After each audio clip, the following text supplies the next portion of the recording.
The teenage population of America is more sexually active, has a higher rate of pregnancy, and contracts more STDs as well as HIV or AIDS than any other developed nation.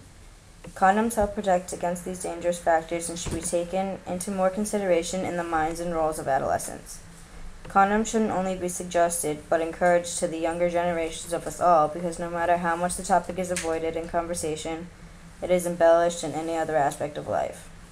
It seems as if there isn't a music video, song, show, or blog out there that doesn't reference or symbolize sexual interaction and its built-up glory, so why not in schools?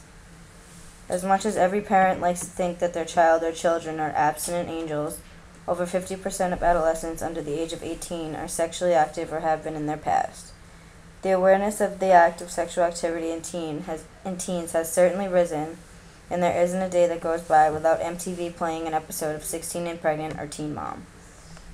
Every year, more and more girls under the age of 18 have a child, resulting in restricted lifestyles, missed opportunities, and lost childhoods. The United States has the highest number of teen pregnancy in any developed country. In the past 5 years, the drastic increase in abortion rates have been held responsible for the decrease in teen pregnancy, but have not prevented them from occurring. If acted upon responsibly, the levels of devastations and life alterations caused by abortions could easily be avoided if knowledge and options were provided beforehand. Abortions are just one of the drastic results that come with the lack of knowledge, limited stress, and insignificance condoms are given. Sexually transmitted diseases are more common than ever, and many sexually active adolescents contract at least one STD by the time they're legal. These mind-boggling and cringe-inflicting statistics could be battled with the discussion of protection and availability of the option. While some STDs are easily passed and cured with antibiotics, HIV or AIDS is not. This specific disease is known as crucially life-threatening and usually results in death.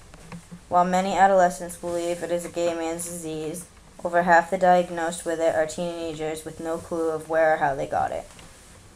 One should not have to suffer from such devastation when protection can be provided so easily. An alternative outlook to the resolution of this problem is an abstinent class taught in schools. While this might appear and sound to be like a good way, it is most unlikely and comes across as almost naive, considering the sex-obsessed world we live in today. The use of an abstinent program only postpones teenagers having sex, which does not solve the problem. Studies show teenagers who had this education weren't exposed to contraceptives, leaving them right where they would be without a sex ed class.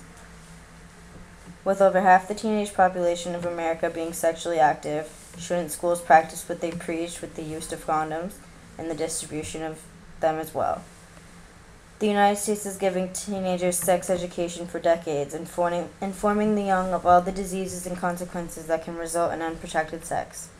With all this information displays and that has been given over the years, they should also provide a chance and opportunity to protect against these consequences they teach about by making condoms available in schools.